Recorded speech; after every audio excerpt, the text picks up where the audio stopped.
Hi, welcome back to my channel. Today we are going to start the new series, The Power of Collaboration. And our first interview is with my friend Melissa. Welcome to my studio. Thank you. Thanks for having me. Yes, she is so important to me because she is one of my awesome stagers and interior designers that I can count on for all of our listings that are going on the market. So you are going to get to know more about her and just to meet her. If you have any questions for her after the interview, make sure to send them over. So welcome to the studio. Thank you. What can you tell us about your company? What's the name of the company? So our company name is Warming House Staging and Design. So obviously we do home staging and many other services that are relative to the buying and selling process. And then we also do remodel work and interior design work for clients in their own homes. What's the process?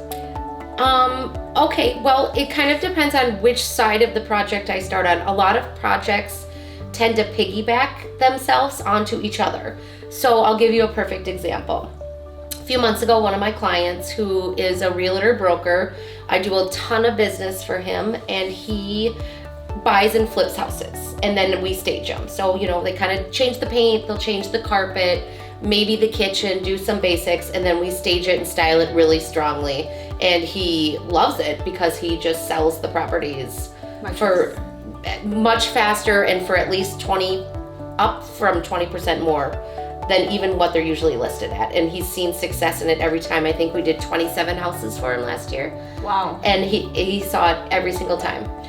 So I'll stage his property, and then I got a call from a buyer who bought the property. Oh. This happened to be a lake property on Forest Lake, and the woman that bought it was moving from Linden Hills in Minneapolis. She wanted to get out of the city. She was super excited to have this like lake life, and she called me and said, "Are you the stager of this house I just bought? I loved your styling. Would you stage my house in Linden Hills to get it ready to sell? And then also, I have a lot of remodel work I want to do at the new property. Can you do the design work on that?"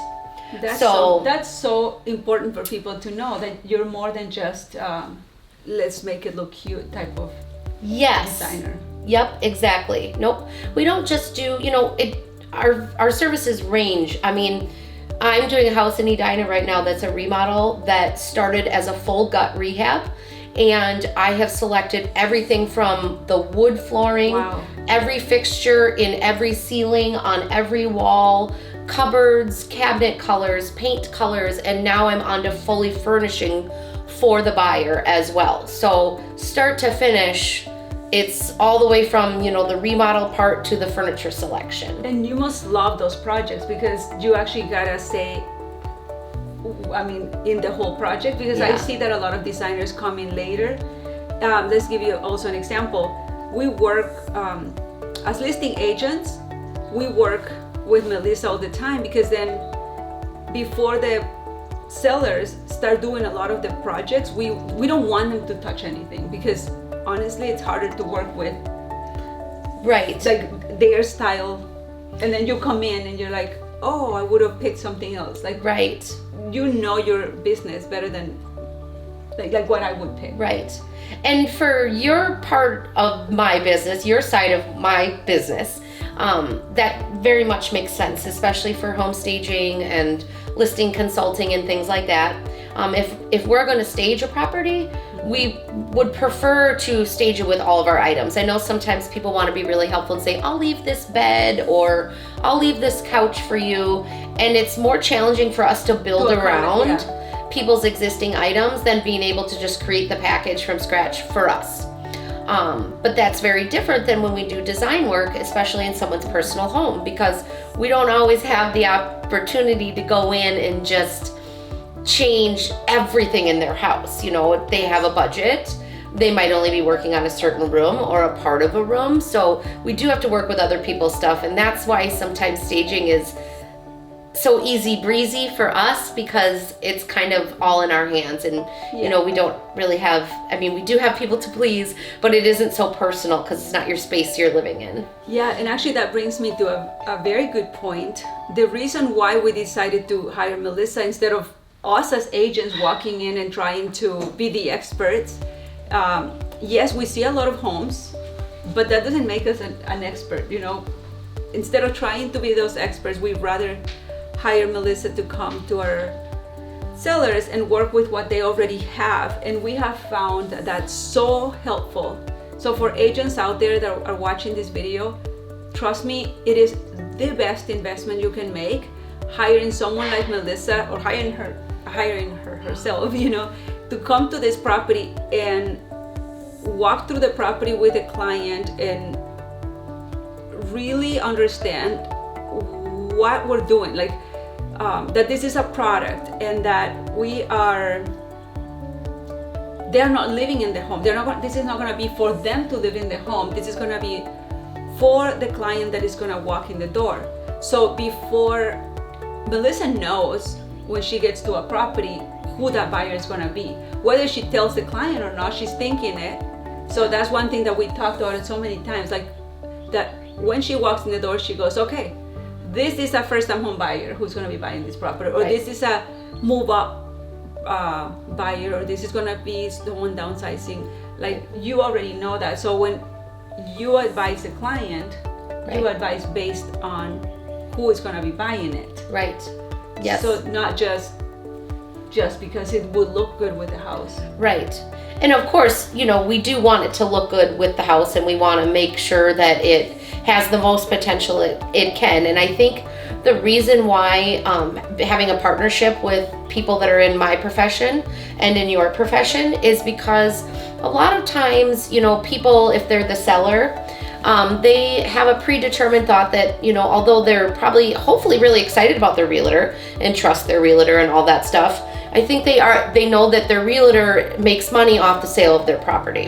And so sometimes, you know, what I find is that if you have a seller that's kind of holding on to things, or they don't really want to flex on certain things, it's better for someone like me who's kind of non-biased to come in and say, hey, this is in my wheelhouse. This is what we are really good at, what we specialize in, and these are the reasons why we need you to do those things, you know. And we're really gentle with people. Yes, they don't take offense. They don't take offense, you know. We kind of have to read people out sometimes, and I can get a sense if people are going to be really, you know, kind of, they're going to push back on everything, or if they're going to be really open to things. We experience all different types. But I think at the end of the day, it's just super important for them to know that this is a huge transaction for them financially. And that's super important to all human beings. I don't care who you are. That they understand that. And it's solely to get them the most money that you can, and make sure that the sale of their home is as profitable as it can be. And that's what the point of our job is. It isn't personal, you know, and I always talk through those exact points when I get there, especially if I think someone's being a little like, I don't want to do that, I love that, that's my item, or whatever it is. And it's like, but this is no longer going to be your home, and so let's get the most out of it for you so that you can make something even better out of your future, your home. Yes, and that's why we bring you in, because honestly, I just went to an appointment a couple weeks ago, and the seller said that the agent came in and said, you need to change the chandelier, you need to do this, you need to do that. And I get it that she was trying to be helpful, but first of all, she wasn't even hired yet. You know, she wasn't even the agent, and she was already trying to be the expert.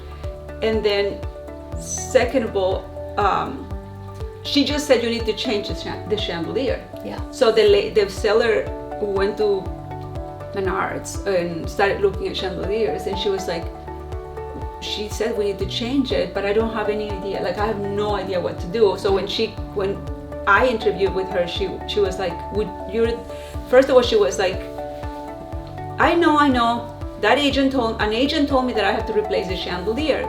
And I said, did she tell you with what? And she goes, with another one. But I went and I walked out super frustrated. And I said, well, you need to worry about it, because that's the reason why we hire a designer, and she's going to come in here and she's going to tell you what to replace it with, and sometimes even where to buy it. And she was like, oh my gosh, like that would make such a big difference. She also told me that I need to replace it, like I have to paint the house because I need to neutralize it.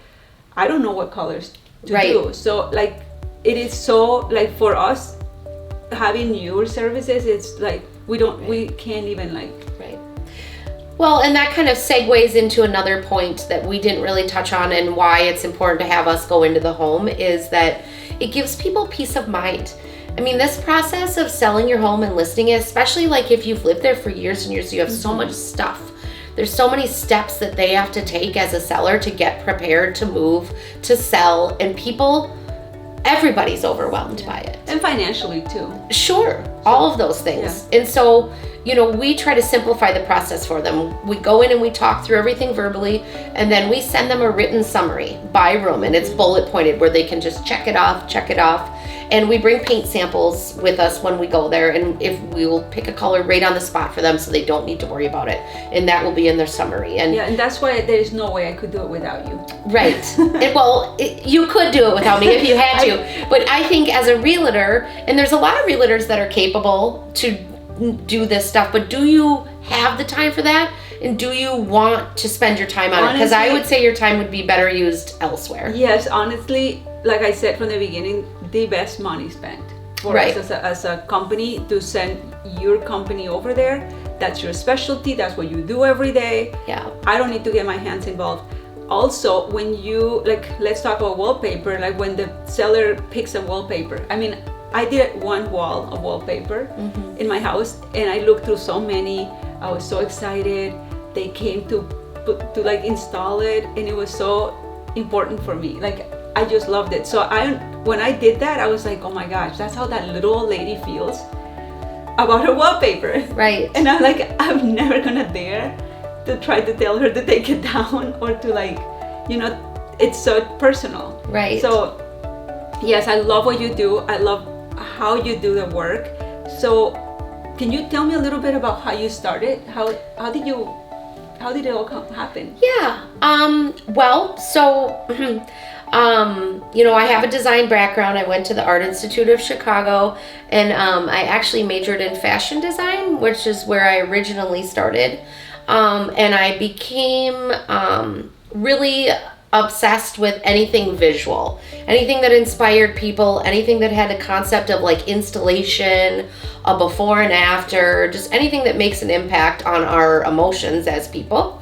So I started working in visual merchandising, and I worked for many large retailers, Neiman Marcus, Anthropologie, Nordstrom, things like that. And I started leading groups of creative people who would, they'd dress window displays. We would set floors inside the department stores, and just all different types of dazzle them up for holiday, just anything creative that takes a creative eye, that takes, passion, which is obviously what drives me, and to work in retail visual merchandising, is a very sought after job. And still till this day, I see people and meet people that are like, I love your job.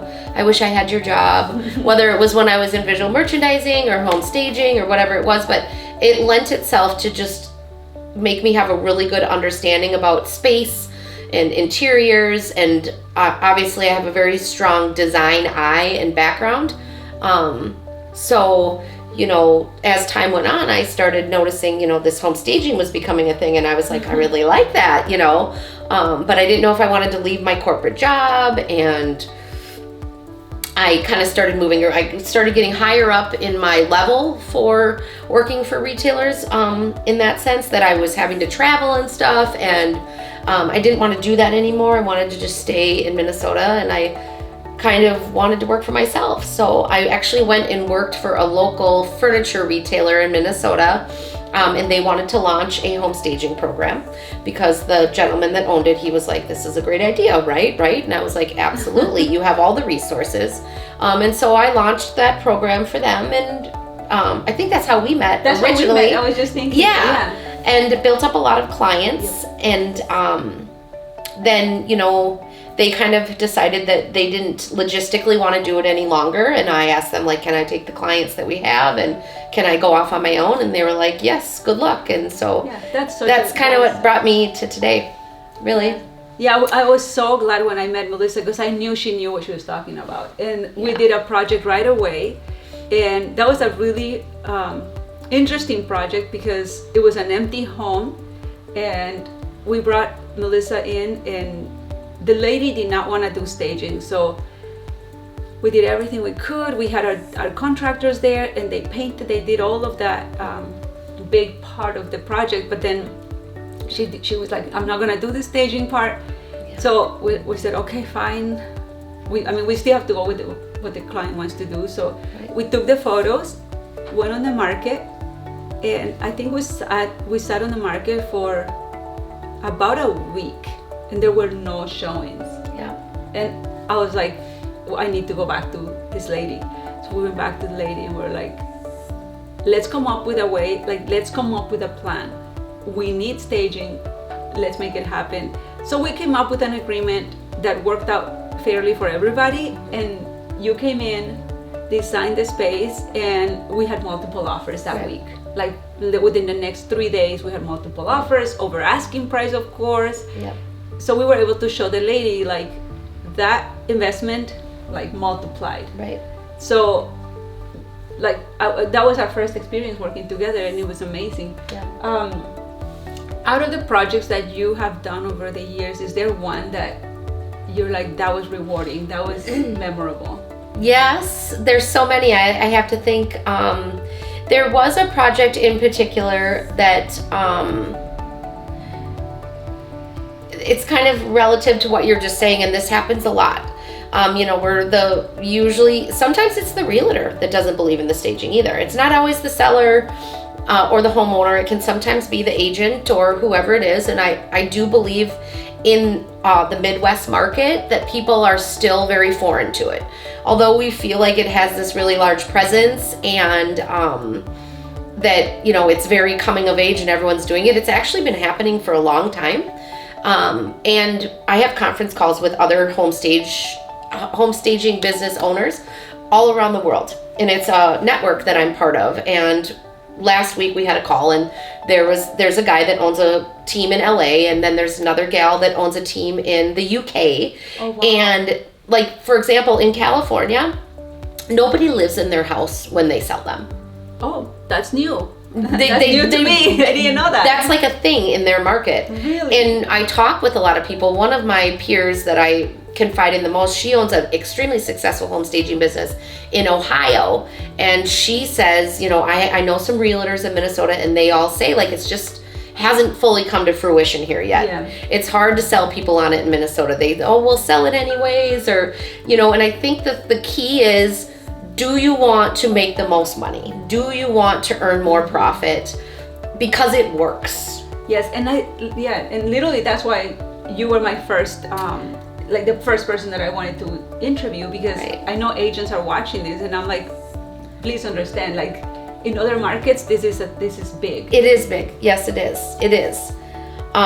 So that brings me back. There was a property in St. Cloud, Minnesota, actually, which is, fairly far outside the metro, but we'll go anywhere, really. And they didn't want to sell it. It had been on the market we talked about this for months, and they didn't want to stage it. Sorry. It was on the market, and for 6 months it sat there, and That's a long time.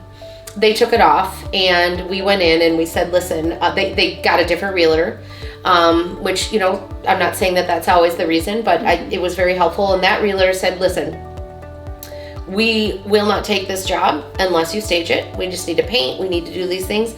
And they had multiple offers within 24 hours. And it's those are the type of stories that I'm like, please explain the logic here. Yes. If this happened and we did just the most minimal things, and this has happened to us many times. I could tell you story after story. When I can think that it's the most rewarding for us as agents is when we see that those $30,000, $40,000, $50,000 extra, when we see that happening, especially for older people. Right. Then we're like, that's right. What we do. That's why we do what we do. Right. Well, and that's the thing about the agent side of it too, that sometimes, I meet a lot of agents. I was just talking to one at Lifetime the other day that I know out in my part of town, and he owns a real estate and broker in our town, and he's successful, and he doesn't really stage his properties, and I kind of push him on it every time I see him and I talk to him about it. He says, oh, well, I don't kind of typical song and dance that I hear from certain people that just haven't kind of hopped on that train yet. And I said, okay, and so I asked a realtor that I work with, the same guy that I did the 27 homes for last year. I said, Bill, why do you always stage your properties? It doesn't matter if the listing is $320,000 or $780,000. He doesn't care. He stages it. And he said, because I used to be that realtor. I didn't believe in it. I didn't think I needed to do it.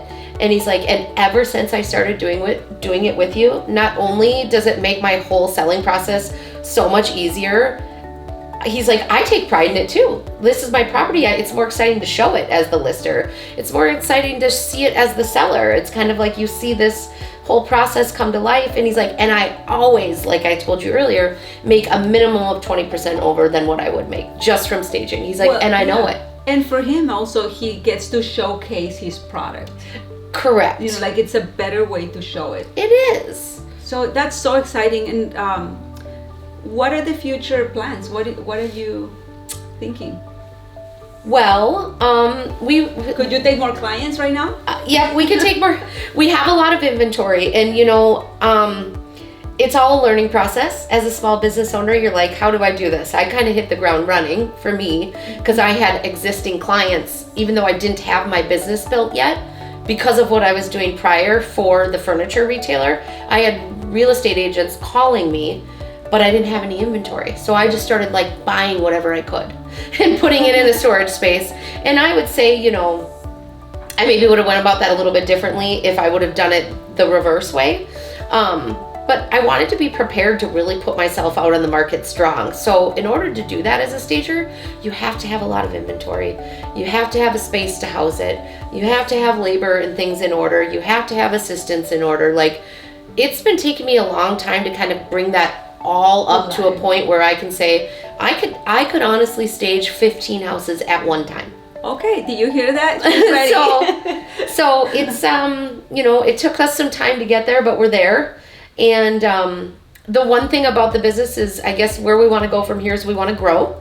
And we also want to start doing like some more investment properties like Airbnbs and things like that. And maybe starting a rental too, to all the people that we're kind of talking about that maybe aren't fully ready to stage or put in for the full service. Mostly for realtors and possibly other stagers that are small. Renting our stuff to them, stuff that just sits in our warehouse unused. And I don't know if it's an online store that I tack onto our website with like rental prices or how it's going to work. But I think for me, that's the next layer. Yes, that makes so much sense because you have all that product sitting there and somebody else can use it and don't need to purchase it, especially if they're new the business. Right. And sometimes the real estate agent's like, hey, this family's still living there with dogs and kids and whatever. Yeah. But they really need to have an office in there for showings and stuff. Can I rent an office package from you? And with that, they do have to sign up. They have to have, there's a liability that comes with it. Sure, you can rent it, absolutely. But I think it's a need that people have. It also takes away the time it would take them to go source it themselves. Yeah. We can deliver it for them. There's a small part of me that's nervous, like what if someone rents my favorite chair and then I get a property that comes along and I'm like, gosh darn it, I wish I had that chair. So I think that's why I've been hesitant, but now I have such an abundance of stuff. And one of my financial guys that gives me direction, he's a friend of mine in Chicago and he's a big business owner, and he says, so Mel, when you're slow, that stuff, you're just paying for your warehouse space and it just sits there. It's just sitting there making no money. And I'm like, yeah. And he's like, so it's making no money. It's just sitting there. And I'm like, okay, I know where you're going with this. Thanks for telling me. So yeah. No, but I'm excited about that because there are so many times like that people have every space and then there are some things that are missing. Right. So that I started piling up, and I know some that you saw some of the stuff because I started piling up just pieces, canvases, and some greens and some things. And finally, Sean was like, why is all this stuff around my house? Like, I don't need all that stuff. Right. It was because for you as a realtor, it's common to, and those are the things that I could really rent, right? Yeah. Things that aren't really saturated or sat on or whatever, but art on the walls, lamps over there, things on the desktop, like Yes. hard-lined goods that can't really get damaged that easily. Yeah. Those are the things, the little knickknacks and things that realtors are just like, I just Yeah. wish I had a little bit of zazz sometimes. Yes, and I'm so grateful to hear about that, and I know that some of the agents watching are gonna be excited about that because Yeah. honestly, I had a whole little room in my area in my house where I had all that stuff, and then it just kept moving around to my garage. Yeah. And then Sean was like, enough, like get rid of this stuff. Yeah. That's what you have designers for. But I'm like, it's just props. Like there are some houses Yeah. that all they need is like yellow and like little things that just to pop there. Right. To highlight some of the Right. spaces. So I'm excited for that, and I'm excited Yeah. for your future, and I'm so happy that we that you're ready and that to take more, because that's what we're gonna do together. That's what I'm gonna have to do. We're gonna do it together. Yeah. So that's exciting. Thank you so much for Yeah. being my first person in the professional coming to the series, and I'm excited. Thank you. And if the people watching, if they're agents, I guess we're gonna put all your information so they can connect with you. Yeah. What's the best way to connect with you? I'm kind of a phone person, but you know, all of our information will have our website. You can message us directly on our website. You can message us on our Instagram. Calling my direct line is It's probably always the fastest way, or texting me is probably the fastest way.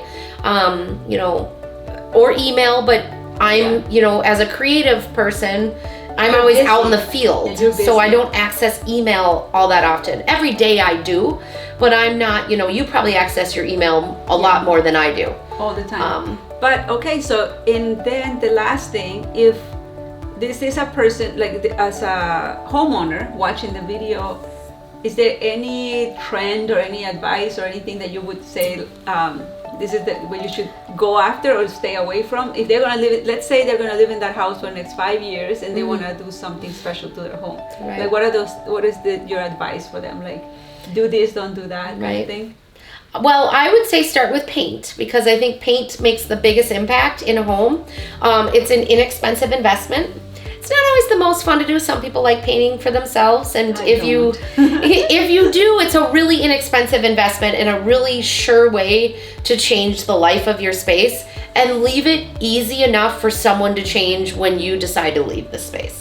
Yes, I agree. Not big reds and hard colors to change. Yeah, probably. well, you could even do hard colors to change, because it's just paint. You That's can true, always that's go true. over it. You can always change it. Good It's a primer. quick fit. It's a quick fix in my mind. Yes. But you know, as far as trends, they come out with so many trends all the time. You know, we have so many different styles of furniture, because every house, the bones of every property is different. And I always think it's super important. I'm not going to stage a mid-century modern home in a suburban, you know, Lennar build that is really feels like a Yeah. modern farmhouse boned house. So we have so many different styles that we follow, just so that we can cater to all these different things. But I would say that right now I would not keep buying everything in the grays. I know that the grays has been the hit Yes, for forever. 3 to 5 years now, and I think we're going away from that right now. So, you know, if I could leave it as basic as that, I could give you design advice all day long, but I would say that we're going warmer again. We're kind of trying to get away from that cooler gray, and a lot of people are still doing it. A lot of builders are still doing it. So I'm not saying it's gone, but I know that it's teetering Yes. away. So don't invest all your time in the gray. Great, thank you for watching. If you are new to the channel, make sure to subscribe. And also, if you think this would be a helpful video for somebody that you know, make sure to share it. Have a good week.